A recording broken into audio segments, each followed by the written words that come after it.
Oh yes, people. I knew you'd be excited, so I thought I would show you that. So this is sitting at the nav station. So you can see the nav station. This is where you used to have your charts, which you still got some charts lying over there.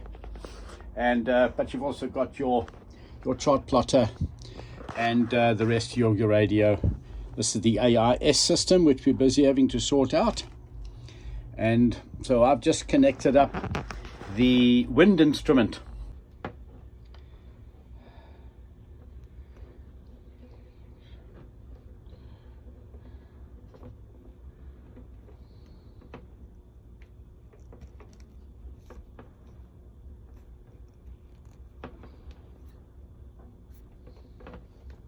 Anyway, if on top of the mast is instrument, a little whirly gig thing like this that tells you the speed of the wind moving, and an arrow that's pointing around, and a weather vane effectively, and it points in the direction of weather and transmits that information electronically down to here once it's all set up. And the same multifunction device here will have the radar and the charts. It'll have an echo sounder for the depth and the side scan sonar, and plotting, and all manner of other, too many other things for a regular person to be able to control, but that's what we do. So with that exciting introduction, welcome again to SailJuno. I'm Lee Harris, and next to me here isn't my brother Grant Harris, but soon will be, and exciting times for us. So today what I have to do is, when they put the main mast in, which I will show you currently, there's the main mast, and that's all in place, and it comes down, and then a whole lot of cables, wires and feeds, etc. come out of it, and we're figuring these out. So amongst them are the steaming lights, the deck light, the tricolor, the red, green and white light, and the wind instrument. So the wind instrument goes through this cable over here, which I connected. This is on an NMEA. It's a universal thing. You just connect them up and they all work. And that's fed through there and through there and through there with much boat yoga. And now what I have to do also, another thing that's on top of the mast, is the VHF aerial. So at sea they use VHF. It has a substantial range, it's commonly used, it's easy to operate, it's robust, and it runs off an aerial. We're now used to have the aerial at the back, which doubles as our flagpole, and we're now going to connect to a 8-inch or whatever wire that is now the antenna that is right on top of the 68-foot long main mast.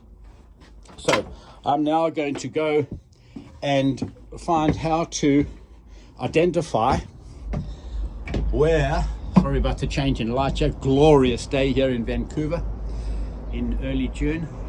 So that's the aerial we're using now, that Shakespeare thing there with the Canadian flag on, and that's got the VHF cable goes to that through here somewhere from the VHF radio, which is on the captain's table over there.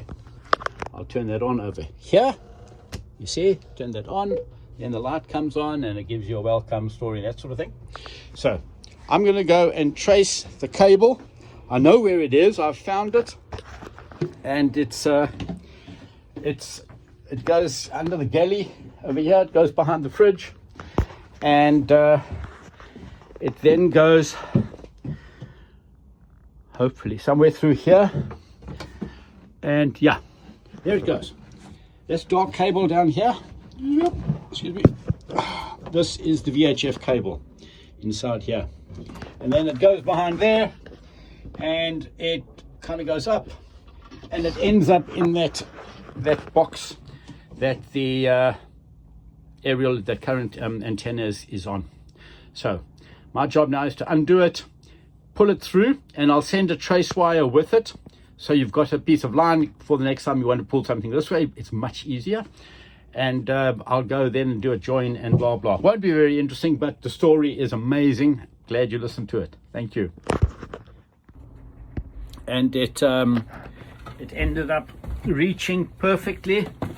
So it's running from the back of the radio down through there, underneath this passage berth, under there, and it came out here. So this was originally connected to the radio and has now been connected to the one that runs up the mast.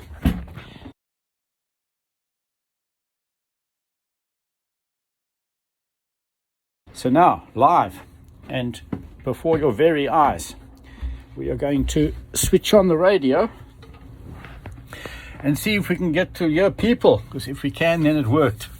If we can't, then it didn't.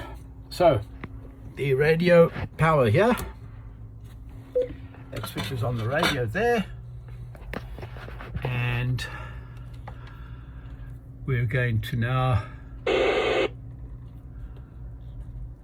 change the channel, maybe EIS DSC.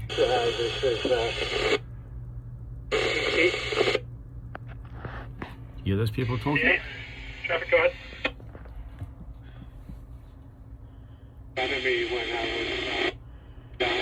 So it's working.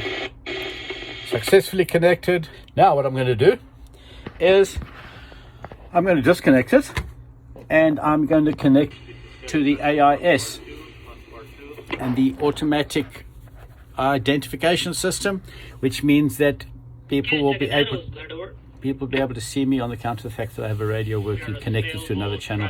I can see all other boats, etc., etc.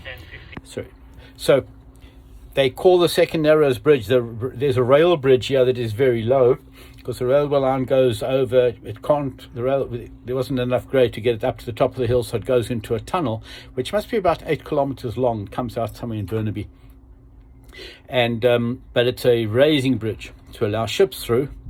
And if you're coming along on a ship and you want to get through, you've got to call the rail bridge, and it's on channel 12. And then they will raise it and your ship can get through, or your yacht if you're getting that done. All great news. Yay.